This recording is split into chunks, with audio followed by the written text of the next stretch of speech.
lihat di situ ternyata dia tidak tepat. Saya coba cari tahu itu kelemahan di mana. Kalau saya sudah dapat kelemahan di mana, perlu implementasi penerapan. Jadi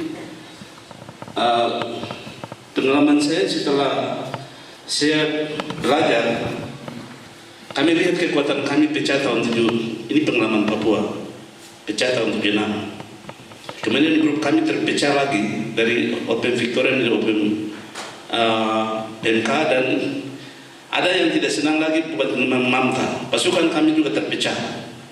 Sehingga kami orang akademisi pikir bahwa tidak ada jalan lain, hanya pendidikan itu merupakan satu alat untuk mempersatukan semua. Itu sebabnya kami dari Universitas Cenderawasih, dan waktu saya ada di luar, di Jawa, kami melihat bahwa education itu sangat penting. Kemudian kami coba untuk melakukan riset, kami lemah di mana, dan di dalam mencari kelemahan tidak boleh mempersayai yang begini, itu tidak boleh dalam sebuah revolusi. Tapi di mana kelemahan itu kita sama-sama perlu perbaiki, karena kita sama-sama punya kelemahan, tidak perlu saling menggurui, tapi kita perlu lemah di mana kita perbaiki di situ sama-sama. Nah, ini bicara soal merdeka, itu berarti ada banyak, kita mau merdeka ekonomi atau mendirikan negara. Kalau saya tidak salah, RMS atau Maluku juga mendirikan negara sama dengan Papua. Bicara soal negara itu kita bertolak dari teori negara. Itu ada unsur pembentuk negara. Itu menurut tata negara. Menurut Oppenheim, itu seorang tata negara senior, dia katakan bahwa untuk membentuk negara itu ada 3 unsur pembentuk negara. Itu punya wilayah,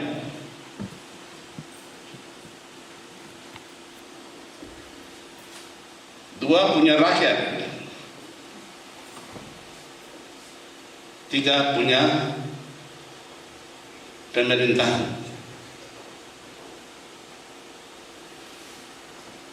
Ya, kita tidak karang-karang ya. Bentuk negara kita jangan buat gerakan tambahan atau karang-karang, tidak ada.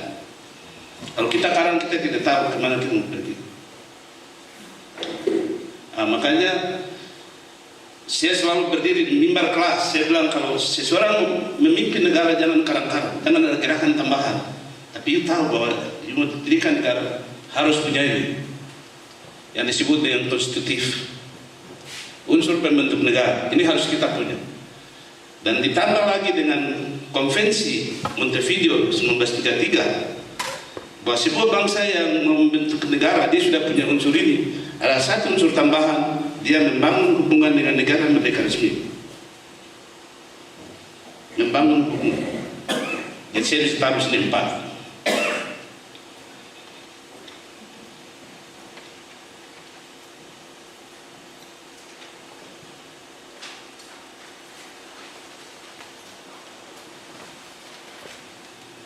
Disinilah yang disebut dengan satu paket ya. Paket ini jangan kasih pecah dia lain, jangan kasih lari dia di tanpa lain. Dia harus ada dalam satu paket. Kalau ini ada, maka itu disebut dengan de facto ya. Hanya ada 2 ya. Kalau ini ada, kalau punya wilayah kemudian pemerintahannya di Vanuatu atau di Belanda sini, itu di luar paket itu. Ini harus ada.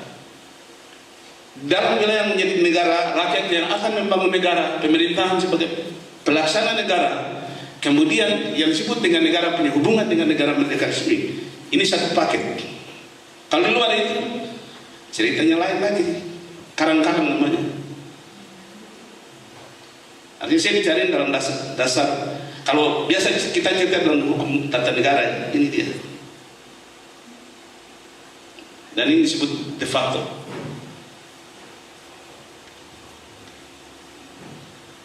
Kami orang kampus terlibat karena setelah kami punya grup terpecah, Ab dibunuh, Mofu dibunuh, Dr. Wanggai dibunuh, kakak Atabo ada kesini, kemudian seorang senior kami ke Papua Nugini, kami yang lain tidak lari. Kami harus bertahan dengan rakyat kami, karena kami harus didik rakyat kami dalam. Sampai dengan reformasi baru saya keluar. Karena kami menjelaskan soal ini sama rakyat kami. Yang kedua, setelah kita sudah ada di level ini dulu kuat dulu, baru kita mau ke MSD. Kita ke MSD ini, yang sekarang kita bilang MSD ya. Jadi saya tidak bisa lari ke ALSI dulu, saya sampai di level ini dulu, saya bukan nanti ke sana bingung. Jadi sekarang Maluku mau kemana? Mau ke MSD, berarti itu mau selesaikan ke dekolonisasi PB. Kalau mau ke Indigenous People, ada jalannya. Tapi nanti lewat Indigenous People dia lari bisa pakai Indigenous People ke dekolonisasi. Dan ada lewat hukum internasional. Kalau lewat hukum internasional harus ada sebuah lembaga politik resmi negara ini yang memberikan rekomendasi kepada negara, kepada institusi yang menyelesaikan begitu kan, hukum begitu.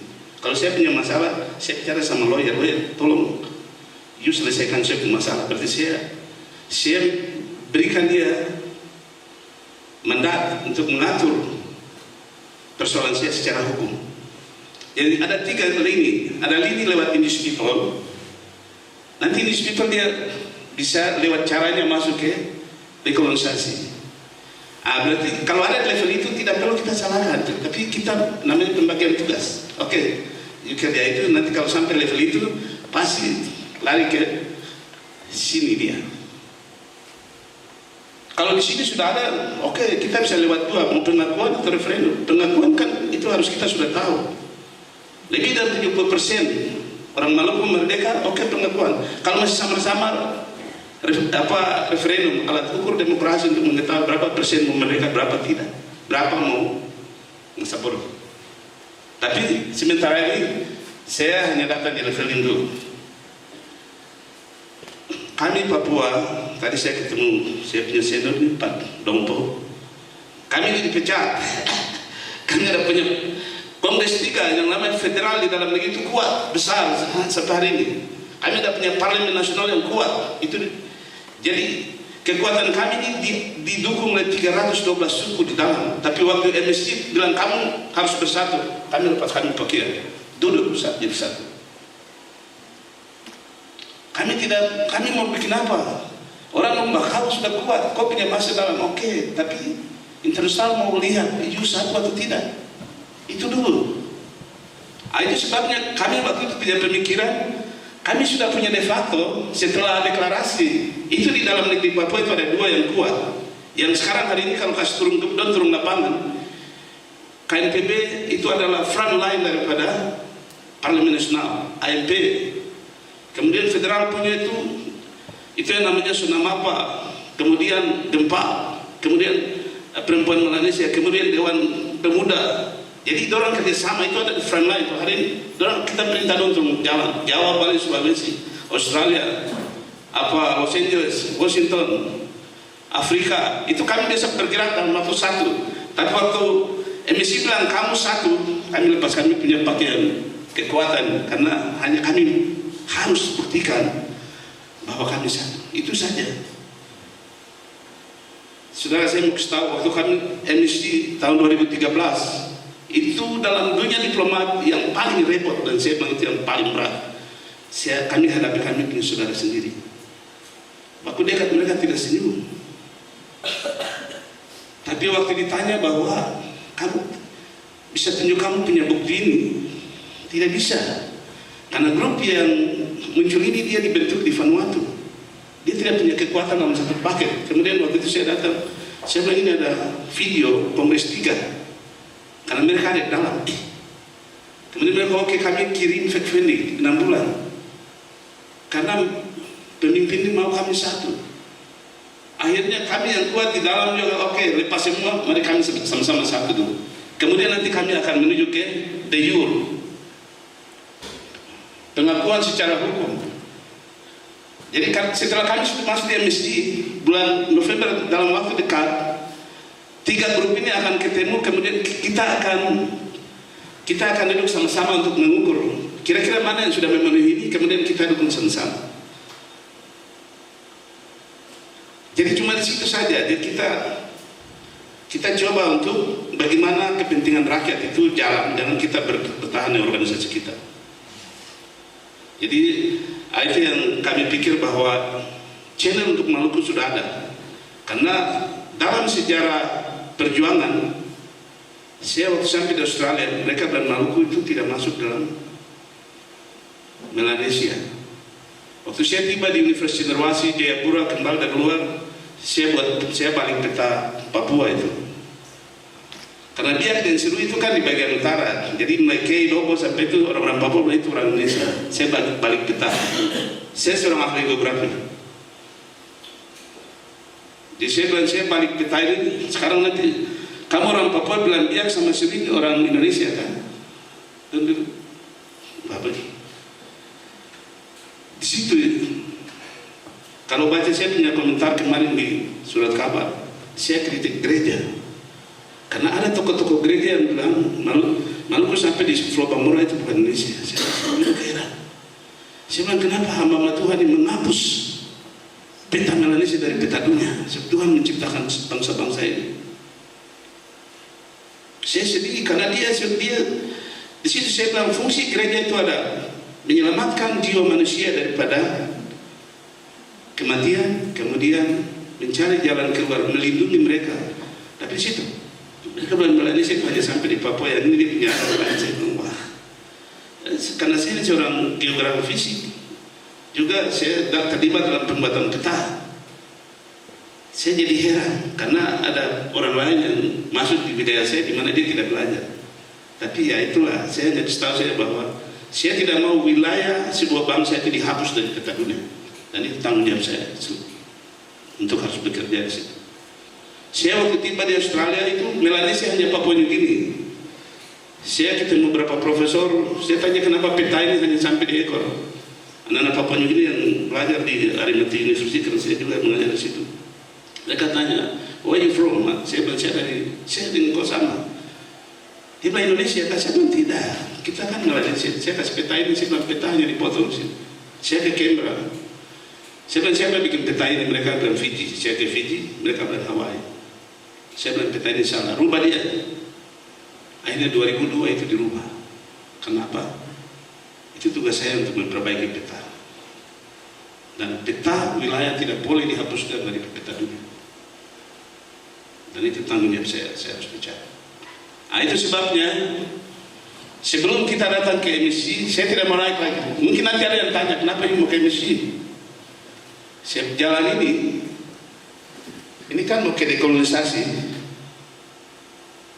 Berarti nanti dari sini 5 negara Melanesia, kalau mereka sudah akui, itu kan kita sudah akan dijujur. Sehingga nanti yang grup-grup kita yang tadi yang sudah dapat legitimasi atau tidak, kita duduk sama-sama, oke mana yang sudah memenuhi syarat, kita masuk.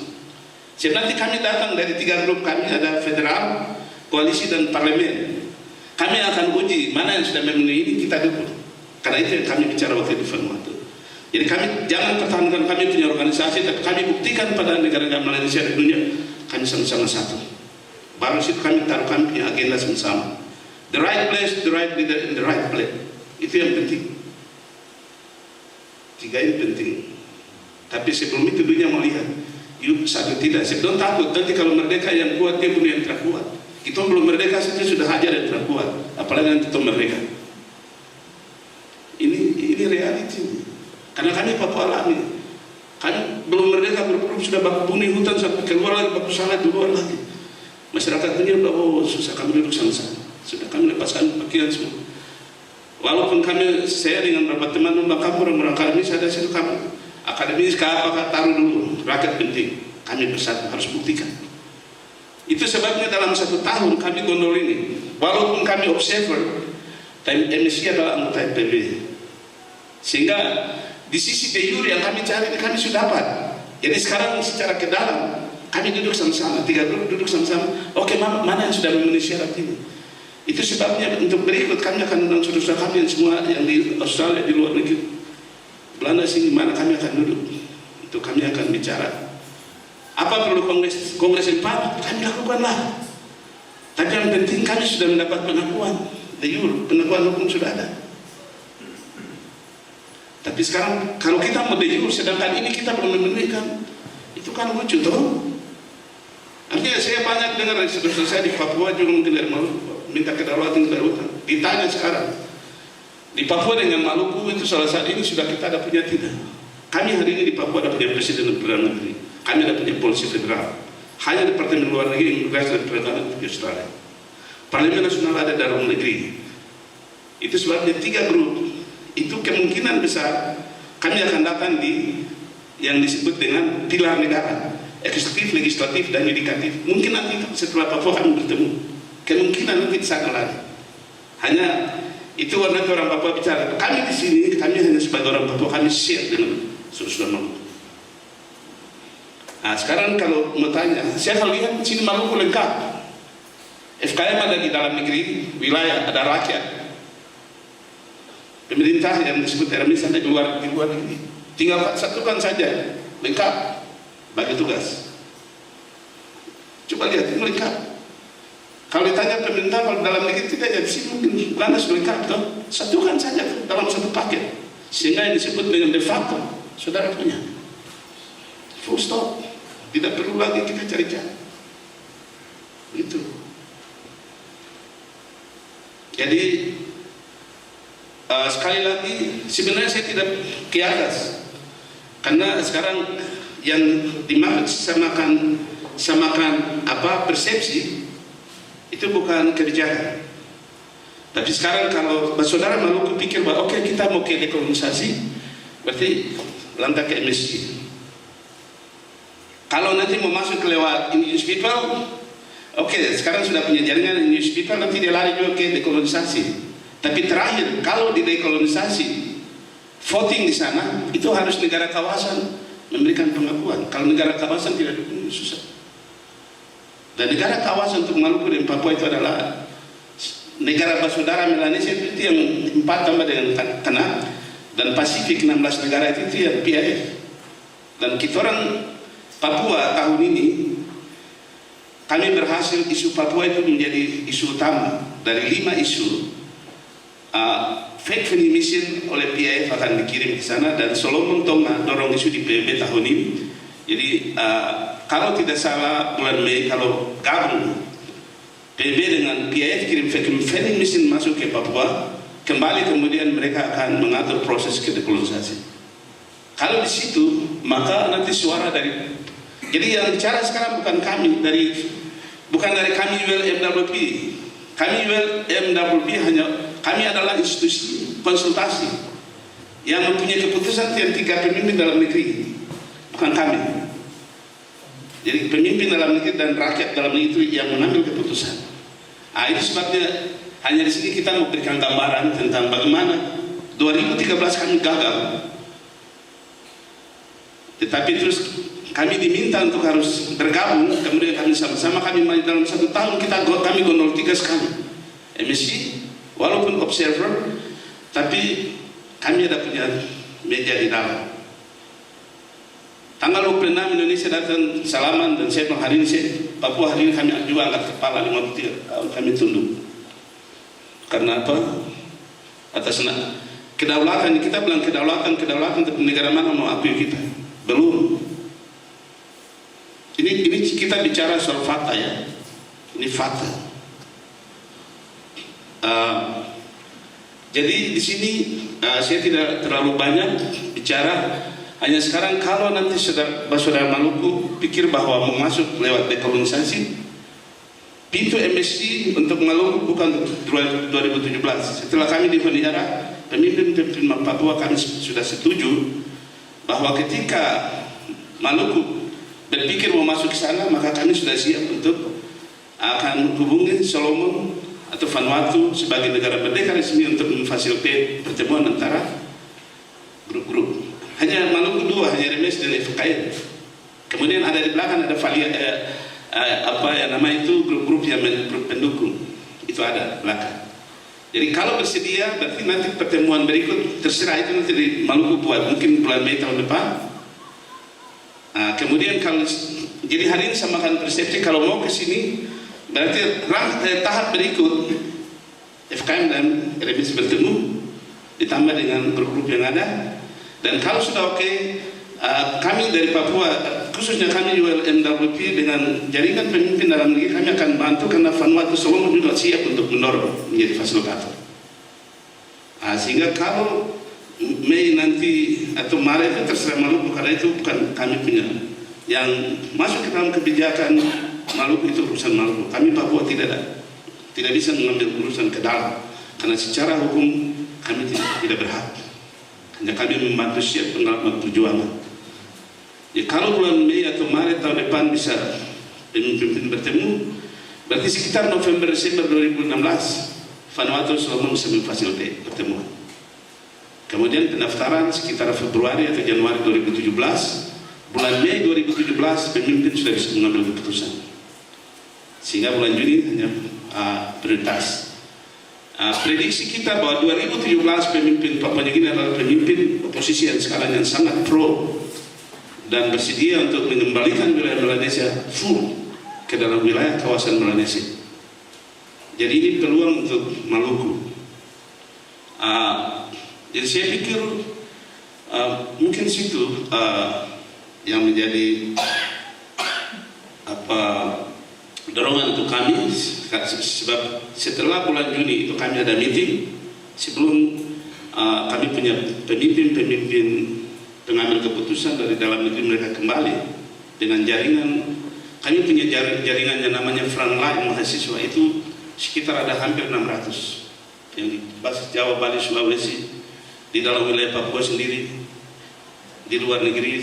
Saya tidak tahu di sini, tapi kalau di Australia Pasifik kami punya jaringan di Los Angeles, Washington, New York, Afrika kami punya jaringan.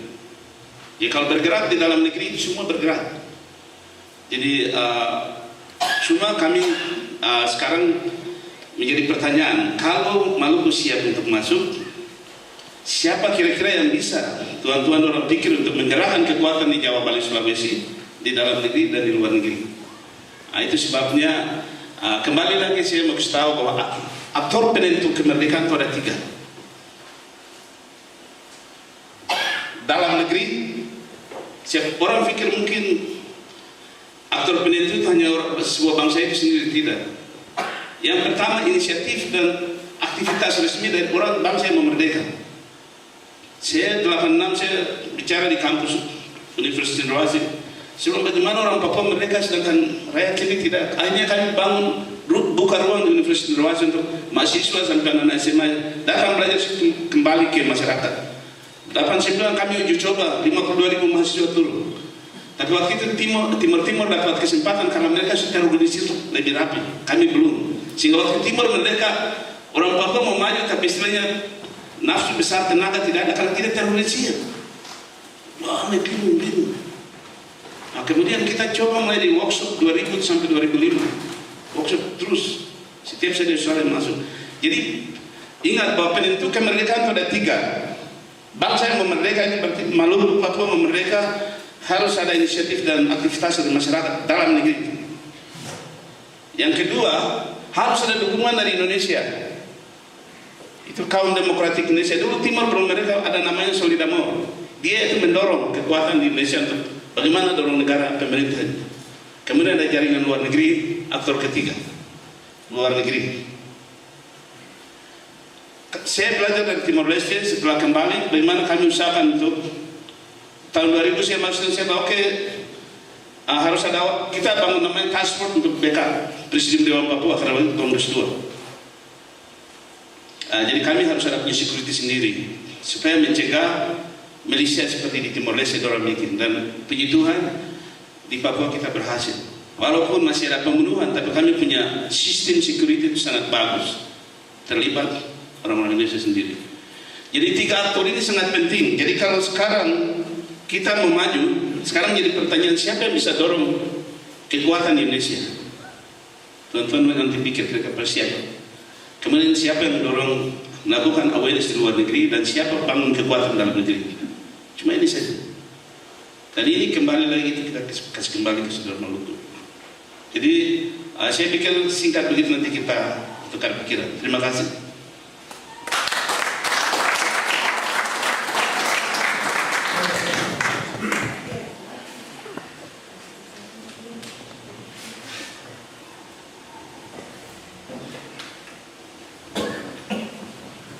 Terima kasih Bu Yaakob.